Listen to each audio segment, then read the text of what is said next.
Club podcast. My name is Derek Peterson. I'm very excited to be joined this week. It's been quite a while, I think. Jacob Padilla from Varsity. Jacob, hello, how are you? Hey, I'm doing well. Glad to join you again. Are you over the disappointment of the Suns season? Where are you at with Devin Booker igniting Luka Nuclear Doncic? Yeah, I'm kind of just haven't spent much thought on it. Just every now and then I'll be watching one of these terrible games from the conference finals and just kind of shake my head. But beyond that, I've tried to focus on other things and just kind of block it out. Unfortunately, all the discourse now on Suns Twitter is about DeAndre Ayton's future and what's next and all that type of stuff. So it's not a great place to be in. Well, I mean, you could be the Thunder and have nobody. You have Isaiah Roby. Except we have one player that 29 other NBA markets have gotten together, colluded with each other, and collectively decided that one player should be traded from my team. That seems what's happened. So that's where we're at. Also, by the way, would you take Jabari Smith or Chet Holmgren if you had number 2? I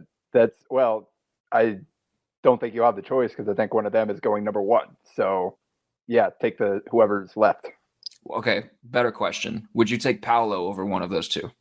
That's the question. I've been struggling with that. I know a lot of people have. I think going into the year, a lot of people were like Paolo high, and then the other guys not as much. I mean, Chet was always kind of in the discussion, but I guess looking at the OKC roster, I kind of want it to be Chet just to go all in on just the weird long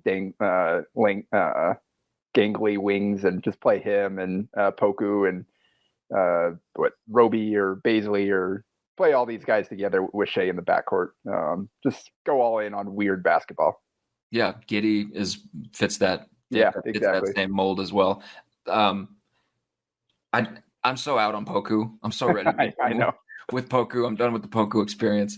So Chet is not Poku. He can actually do the things that he tries to do. Yes. Chet is already infinitely better than Poku is, which we can Poku slander on this podcast, but I'm out on the Poku experience. Jacob, I have you on the podcast today because the Varsity Yearbook is coming soon. For folks listening to this, make sure that you are subscribed to Varsity so that you can get the yearbook. You need to be subscribed by June 6th to get the yearbook, to ensure that you get your copy of the yearbook. You want the yearbook. You need the yearbook. You're going to want to read it. Everybody's going to be talking about it. You don't want to be left behind. So get the yearbook. Go to hailvarsity.com/subscribe. Use the discount code Varsity, all caps Varsity. Get yourself signed up by June 6th. So you make sure that you get the yearbook, because Jacob has a story in the yearbook, and it might be one of my favorite stories that I've read in a very long time. Because one, in the Nebraska Football Yearbook, you wrote what amounts to a basketball story. Congratulations to you. And 2, you just set fire to a bunch of football players. It's just a bunch of flaming football players, which I appreciate. You're talking about how terrible they are at basketball. I love that. So I want to get into that with you. I want to talk about this story. I want to talk about sort of how it came to be, what the reporting process was like. Because as I'm reading through it, I'm like, this has to be something where there's a bit of a lighthearted banter going on here as he's talking to these players, because you're just setting fire to some of their basketball careers or potential basketball careers. So we're going to get into that. First, though, a little news topic for this week. I want to ask you, Trey McGowens and Bryce McGowens are officially departing Nebraska. Both of them are. Trey's beginning his pro career. Bryce is obviously staying in the draft. What's going to be your lasting sort of memory? Maybe it's a moment. Maybe it's a game. When you think back on the McGowens experience at Nebraska, 2 guys who were pretty talented, pretty fun. What's going to be kind of the thing that sticks out in your memory when you think about their time or tenure at Nebraska? Unfortunately, this isn't really a positive thing, but I think it encapsulates just this whole kind of 1 to 2 year era for Nebraska with the McGowens family as part of the program. And it was, I mean, I wrote my basketball preview story on Trey and Bryce and what it meant to them to be able to play together this season. They hadn't done it since they were really tiny, playing like rec ball. So this is their first real chance because the age difference was there. That by the time that Bryce got into high school, Trey was already off at prep school. So they didn't get to play together in high school at all. Obviously, a few years difference, didn't play together growing up in grade school or whatever. So this was their one real chance. And obviously, playing together as pros probably isn't in the cards either. So this was their one chance to play together. And then 3 years into the season, before we even had right after we sent the magazine to the printer, Trey breaks his foot and then misses half the season. And so like just that kind of the fact that they were so excited about this opportunity and that they really didn't get to experience the full deal as Trey missed however many weeks, missed half the season basically. And that really did, derail them to a certain respect. And obviously we saw the season didn't go the way that everybody was hoping to. And he didn't get, in terms of moving the program forward, in terms of getting wins, you really didn't get the return that you were hoping for from Bryce's one and done season. So unfortunately, I think kind of that is what I'll think about, just the unrealized potential, the missed opportunity that this season of Bryce and Trey together was. And it's just too bad. I felt so, again, like sitting there on press row as like Trey came back out and you're like, oh, this isn't good. It's like, you kidding me? Because again, we had just sent the magazine to the printer. I loved how the story turned out. They gave me a lot of good stuff to write about. And then here he is, Trey, clearly something's not right there. And we didn't even make it 4 games into the season. So that's unfortunately going to be kind of the way that I kind of think about this and this opportunity for them moving forward. Well, we are starting off on a disappointing note. Thank you for that. You asked the question. I had to answer. Were you in the crowd that thought that Bryce McGowens deserved Big Ten Freshman of the Year? I did. Malachi Branham really did come on strong and definitely more efficient. But I wrote a column back after the Nebraska-Ohio State game where Bryce was clearly the better of the two in that game. And head-to-head, it's just one data point or whatever. But I think that just kind of reinforced, like, yeah, I think he deserves it. Just the responsibility on Bryce's plate. And, Brandon was playing next to one of the best players in the conference, in E.J. Liddell. And great coach, obviously, and a veteran team around him. Just his situation lended itself, I think, to playing the role he did. And he got off to a slow start. Like, he basically was a complete non-factor up until that Nebraska game. And so it did nothing in the non-conference. And I just kind of felt like rewarding Bryce for putting together an entire season of being kind of the number one guy, the top of the scouting report every single year. Efficiency-wise, the numbers weren't great. He didn't shoot the ball nearly as well as you would have hoped. Defense, there are definitely some questions, but Branham's not a good defender either. So ultimately, I did think Bryce deserved it, as did the AP, which is certainly interesting when the AP awards him the newcomer, the newcomer of the year, which factors in transfers, while the conference's voting body didn't even give him freshman of the year. That will be my lasting memory, is Bryce McGowens cementing that the Big Ten hates Nebraska. So that's what I'll remember most from that experience. One more thing that I want to plug of yours before we get to your yearbook story is your padding the stats column. We talked about Big Ten early entrance into the NBA draft field. And I wanted to ask you, of the guys that made a decision one way or the other, they could return or stay in the draft, who surprised you the most? Yeah. I guess not really surprised. Basically, the only winner in the conference was Indiana. Basically, with Trace Jackson Davis pulling out like day 3 of the combine or whatever. Basically, everybody else of substance that entered the draft stayed in. Caleb McConnell was the defensive player of the year at Rutgers, decided to come back for his extra season, pulled out like last minute. But Rutgers is also losing Ron Harper Jr., who is staying in the draft. And they already lost Geo Baker, who is out of eligibility. So a couple other seniors on that team. It's just, I think Jackson Davis is really the only one that made a huge, sizable impact. Like Max Christie, just a lot of the guys, I don't think it was terribly surprising. Like a lot of the guys that entered were freshmen that maybe didn't have the season they wanted to, but went to the combine, or in Caleb Houston's example, didn't go to the combine, opted out of it, indicating a potential promise from somebody. He ended up staying in the draft last minute. Musa Diabate as well. So both of Michigan's 5-star freshmen who were fine, but they weren't anything special this season as freshmen. Max Christie, same deal. Like he looks apart. If he had come back, he had a chance to be a really breakout player. I think they were really counting on him, but he apparently heard what he needed to at the combine to stay in, even though he didn't perform in the 5-on-5. He just went for the testing and did some of the shooting drills or whatever and shot the ball pretty well. And so basically everybody you're waiting for kind of decided to stay in the draft. So it wasn't a great day. Purdue lost a lot. Ohio State lost both Liddell and Branham. And that was kind of shaping that way over the second half of the season. As Branham took off, you started hearing his name more and more, and he's got a chance to crack the back end of the lottery, it seems like, at this point. So those were kind of a lot of the significant ones. I mean, Pete Nance pulled out of the draft, but he's transferring from Northwestern. Jacob Grandison from Illinois, he pulled out of the draft, but he's transferring as well. So there weren't a lot of decisions that went the way of the Big Ten, which isn't necessarily the case elsewhere in the country. There were some very important players that decided to pull out to come back to school for another year.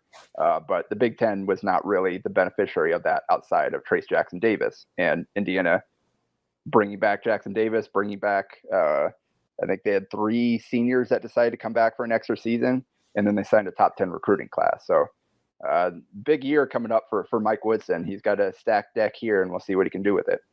We're gonna get another legendary Mike Woodson gif next season. I'm calling it right now. Another legendary gif. I think one of my favorite things has been the advent of the early entry into the NBA draft while also putting your name in the transfer portal. Yeah. The thanks, but I don't want to play at your school anymore, one way or the other. That's the move. I think that's my favorite move right now. It's just a big slap in the face of the school that they're leaving. One way or another, I'm leaving. Yeah, it's kind of an awkward situation too, because a lot of guys, like, to get that immediate eligibility, if they aren't graduates, they have to put it in before the May 1st deadline. So you got guys that will put their name into the draft, enter the portal, and then ultimately end up staying in the draft. So it's kind of like awkward for that school. Like, so how much do we want to support this guy and publicize him being in this draft and all that type of stuff? Like, so it's kind of an awkward spot just doing that. But a lot of the players are like, they got to keep all their options open. They're doing it because of the various deadlines. It's like, I don't know what I'm doing yet, but I want to make sure if I do want to go somewhere else that I have the ability to do so and play right away. So if a player, I want to know what's going to happen if a player goes into the portal and then puts their name in the draft and then stays in the draft and they get drafted during ESPN's coverage of the draft. Who is the team that they played for? Is it there needs to be a portal graphic. There needs to be a team portal. Like that needs to be a thing. Like, is the team that lost this player X to the portal, are they going to be like, yay, our guy got drafted? It's not your guy. Yeah. You went to the portal. It's not your guy anymore. That's definitely a fun subplot of all of this that I am very much enjoying, because it's happened a couple times with the conference that I now cover. So, okay, let's transition to your yearbook story. Do I have permission from you to just read the first 3 graphs of your yearbook story, which basically set the table? It's not giving anything away. It's just setting the table of what's happened. I think it's a perfect way to set the table. Go ahead. All right. So this is from Jacob's yearbook story. It's very good. I'm going to pump this thing up because I love it. Elkhorn South High School played host to a special Huskers-themed event in mid-May, an event for which walk-on wide receiver Elliott Brown assembled a select team of athletes with the goal of raising money for a good cause. Under the blanket of name, image, and likeness rights, Brown, a third-year redshirt freshman, organized Husker Hoops Madness, a charity basketball event featuring a team from Special Olympics of Nebraska, a squad of Elkhorn celebrities, and a group of Elkhorn high school all-stars. Brown constructed a roster of 14 Nebraska football players to compete against each of the teams in a series of 20-minute basketball games on the evening of May 14th. Hail Varsity dispatched basketball beat writer, I love this part, amateur scout, and youth coach Jacob Padilla to evaluate the on-court prowess of the Huskers and grade the action. Here's what he saw. Jacob, I love this idea. How the hell did this come about? This is awesome. Yeah. All credit goes to our wonderful editors, Brandon Vogel and Aaron Sorensen. I originally had planned to do the standard actual football story. I was looking at kind of focusing on the wide receiver room and Mickey Joseph as a newcomer and kind of his importance and some of the things that he talked about that he values as a coach and in his room and all that type of stuff, which he said some really good stuff. So I would have been just fine writing about that. But I knew that Elliot Brown and Teddy Prohaska, the other Elkhorn South alumnus that was part of kind of putting this together and advertising it. I've seen them put out the tweets and all this stuff talking about this. And then kind of like the week of, I just dropped the tweet in the Slack channel for Hail Varsity. Is like, hey, if anybody's free, they got this thing going on and might be worth somebody going out there. And then like a day later, Aaron came back to me with Brandon and said, hey, idea for you. And then they just kind of proposed like, hey, why don't we do this? And I was like, I was hesitant at first because I didn't know what like this thing was going to look like. What would the actual basketball look like? Would there be enough there to actually write a yearbook story? And so I was kind of hesitant at first, but like, you know what? I'll go. I'll see what it looks like. And then worst case scenario, if there's not enough there, then I'll just flip back to what I was originally doing. But they did a good job with it. And those guys, I mean, they kind of went harder than I expected a little bit. They weren't better than I expected, but they at least played hard for long stretches of the game. So there definitely was enough there for me to kind of just work through. And I think Brandon Aaron said it pretty much turned out exactly like they were hoping to. So I definitely enjoyed putting it together. So here's one of the reasons that I loved and still love the yearbook. It's like it's a showcase piece for each of the individual writers that work at Hail Varsity. And this is a perfect piece for you because it showcases what you're good at. It showcases your writing. It showcases your reporting, and it's fun, first of all. But also it's like you covered a football topic and a very trendy football topic, and you covered like one of the things that sort of gets lost. So there's a piece in here where you're talking about NIL, and you're talking about how, you know, NIL has become the boogeyman for what's wrong with college football right now, and all of the, you know, focuses on what's going wrong with it, how it's being misused, how players are being induced, things like that. And here you are covering an event that was made possible by NIL rights for players now that is fun and serves the community and allows players to, you know, put on something of substance and of value. And throughout this piece, you're just kind of highlighting, hey, there's this other part of NIL here. So good job on that, first of all. I would like to ask you about some of the scout information in here. Because there is a quote about Tamon Lynam that it broke me when I was reading it. It was fantastic. Let me find this. I found out Tamon Lynam cannot play, which is what a player told you. I think he went 0 for 5 on threes, and I don't think he hit the rim today. Maybe next time. What was the reporting process for this like? Like, what's the tone and the atmosphere? Because Nebraska's football players went 0 for 3 in these games. They did not win these games, and one of them was not close. So what's the tone of the reporting here? Are guys pissed off because they're competitors and they wanted to win, and maybe some of them sucked? Or is it lighthearted? Is it fun? It was definitely lighthearted. And you can see some of it, they were early on, they were kind of, they gave the Special Olympics guys a couple of Like they intentionally like turned the ball over early on a couple of times or whatever. But then as the game went on, the other guys were scoring and they were just throwing up absolute bricks. And it's like, well, maybe we need to try in these next two. And they ended up trying, but the last two games were competitive, but they did some dumb stuff down the stretch and ended up losing them both. So yeah, I didn't get to talk to a ton of the guys because they were kind of doing an autograph session right afterward.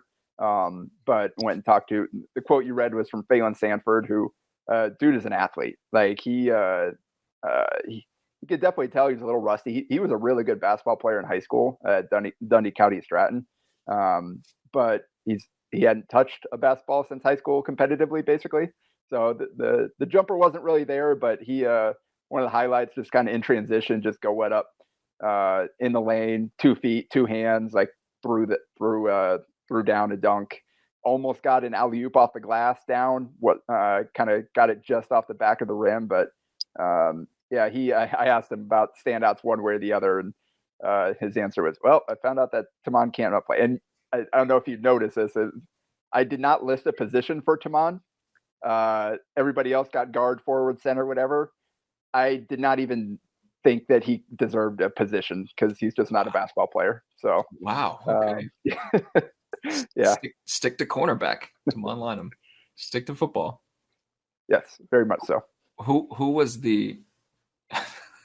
You said that Trey Palmer needs to change his name first of all. Yeah, 3-point shots did not go well for him. Well done. Well, I just have to interject. Well done. Who was the worst basketball player you saw among the football players that you scouted? It was Taman. Okay. And that basically was my scouting report. Who was the second worst?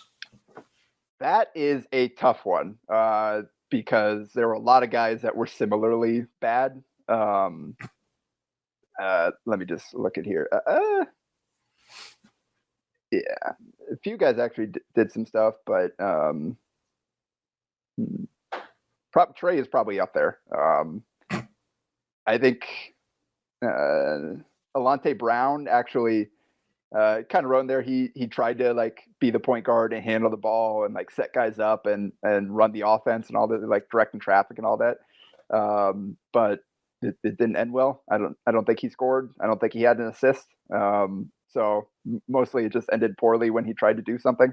So he was probably up there as well. Trey at one point airballed a shot and then like ran back to the bench, like grabbing his hamstring, like he pulled something or whatever and checked himself out of the game.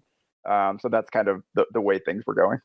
As somebody who played soccer up through high school at the high school level, I know all too well the mess up and fake an injury. Yeah. Move. That's a move. It's a move. And I have to respect it because I did it all the time. It was particularly after missed shots.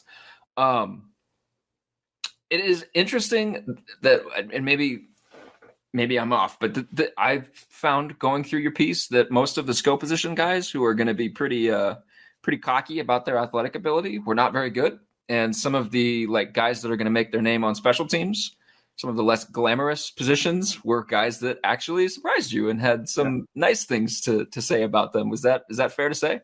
Yeah, for sure. I think like you mentioned, or I mentioned Phelan Sanford. Yeah, he had the background. Darius Moore is probably was the biggest surprise, and honestly, I don't know if he was a late addition or whatever, but he didn't even get a jersey with his name on it. He had his number, but there was no name on it. So it took me a minute to figure out, oh wait, who is that? Because like Darius Moore, walk-on cornerback, defensive back, whatever. He's not a guy that I had really interacted with before. So it took me a while to figure out, all right, who is this guy? But I looked him up and he actually scored 20 a game during his senior year on the basketball court. Not a great shooter, but dude that could go get buckets. And that's kind of what he did. He probably scored, it was probably first or second among them in scoring. And Gabe Irvin Jr. was probably up there as well. And I was surprised considering the injuries coming off on. He went harder than anybody. Like there was a play where he went up and actually like challenged a shot in like kind of like bodied up the guy going up to shoot. And I'm like, oh, leaving the feet, challenge in the air, all that type of stuff. Like probably was a foul. They didn't call it. I'm like, oh, I don't know that Scott Frost would love to see that in particular. So it's a good thing coaches were not there. Yes. I mean, in general, there wasn't a whole lot of like chance for injury. They did a good job of keeping themselves out of that situation, but just Gabe in general, like you could see, I think he's ready to get back on the football field just based on the way he's playing football because he was going hard. He stole the ball there a couple of times. He like scored like 6 times early in the second half of like the last game or whatever. So he can't really shoot the ball at all, but he had some nice moves off the dribble, got to the basket and finished, kind of attacking the basket like a running back, which makes sense. So he was a surprise as well. Would you say that Sanford or Moore, one of them was probably the best player that you watched? Probably. Like I said, I think Phelan, he didn't do a ton while he was out there. Nobody really did. Moore, Irvin, those were probably the 2 guys that scored the most. I think Kamani Grimes, he had some highlights for sure. He was one of the few guys that actually made a 3. And he also had a really nice move, kind of pump fake, put it on the deck, go down and dunked it. But he also airballed his first shot and then had a chance to, I think, in a tie game in the final minute, had a breakaway, went up for a dunk and missed it. And the ball went out of bounds, gave back. Not even final minute, like the last 15 seconds or whatever. So that wasn't great. So he was kind of a boom or bust player. Some good stuff there, some bad stuff. So, yeah, it was kind of a wide perspective or wide range of abilities there. And it was hard to putting together some of these scouting reports is tough because there are a few guys that only like touched the ball a few times and did something with it. Like Zach Weinmaster, sorry, Jacob's his brother. Zach Weinmaster actually looked like he had a decent jumper, but he only shot it a couple of times. And so it's like, looks like he can play, but they didn't give him a chance to. So again, maybe that goes back to the coaching and Teddy Prohaska, who just recently started running it again. So he's just like, you know what, I'm good. I'll just stay over here on the sideline and be the coach. And pretty much from what I saw, the extent of his coaching was subbing out guys every time they threw up an air ball from 3. I didn't see him doing much else besides that. No X's and O's drawn up on the sideline for Teddy. I did not see a marker board over there with him. Okay. Is this a thing that's going to continue? I think Elliott's planning to do it again next year. It's basically kind of the story. I get into a little bit kind of the background on how they got into it in the story, but seniors back in the day used to do things like this after they were done with their eligibility and they didn't have to worry about having a deal like this impact that. So back in the day, guys done with their playing, they'd go do a charity event like this. And so now with NIL, you've got guys that are underclassmen, they're able to participate. So you got guys that will be able to, I mean, Elliott's a redshirt freshman going into his 3rd year. He's still got a few years left in the program if he wants to stick around the full time. So I would anticipate Elliott continuing to kind of see what it was a pretty good turnout, and they raised some good money for Special Olympics. So I'd expect to see it next year, and I'd expect to see more events like this. We see throughout the state hosting football camps, various athletes. I mean, other sports as well, basketball camps. Like just players are trying to take as much advantage of this to both give back and to kind of benefit themselves as well, and kind of a win-win situation for everybody. You kind of just touched on it, but that was going to be my next question. Is like, what was the reaction to this? Like, was it received well? Good turnout, you said? Yeah, I mean, they filled basically one whole side of the bleachers and then had some overflow in the other side. They had a raffle, and then kind of the last prize, they decided to auction it off and raise, I wrote down the figure, but they raised quite a bit of money for this. It was basically a tour of the facilities and meeting with Scott Frost and a chance to go to dinner with a few of the players, kind of just this little package. And they auctioned that off, and quite like multiple thousands of dollars there to ended up, I forgot the final tally, but it was a good little chunk of change for the Special Olympics of Nebraska. And then they had it set up where the VIP tickets, like you had the normal tickets and then you had the VIP tickets. And if you paid VIP, you got to go through the autograph line, the meet and greet at the end. So overall, it was pretty well organized. I think Elliot did a great job with his dad. Lance Brown was a player at Nebraska back in his day, and he was kind of helping him organize it all, and he served as the MC of the event. So all in all, I think they did a really good job with this and raised a lot of money for a good cause. That's pretty cool. Yeah. That's what I think that's what a lot of people envisioned NIL was going to be when they put it in. And in a lot of places, you're going to get Caleb Williams and Bryce Young that sign 7-figure deals with big companies that people know, but a lot of it is just going to be stuff like this, which is pretty cool. Yeah, for sure. So what else can people expect from the yearbook? Give a little plug for just the yearbook overall. Like why do people need to subscribe to this thing? I think we revealed the cover this week, and it's Garrett Nelson, and Aaron Sorensen had the cover feature in that. And is that his briefcase, by the way? Where'd the briefcase come from? Was that special made for the photo shoot? I meant to ask that question. I wondered, like, are we going to raffle this off? I know people are asking us about the Scott Frost action figure from back in the day. We got a nice little collection of Nebraska Hail Varsity prop memorabilia kind of situation going on. Yeah, we could raffle some of this stuff off. The briefcase is cool, man. Oh, for sure. But I mean, Aaron did a fantastic job with that feature. I think fans are really going to enjoy reading that one. Basically, Garrett Nelson is everything you think he is and more. And this just kind of tells you a little bit more about him and how he got to this point.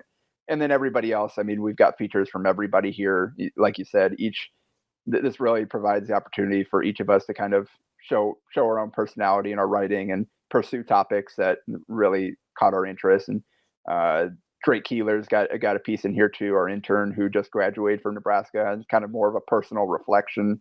And then we've got some more Derek Gregg kind of profile. Mike Babcock, his feature, he profiled Barrett Ruud through the lens of the Grateful Dead.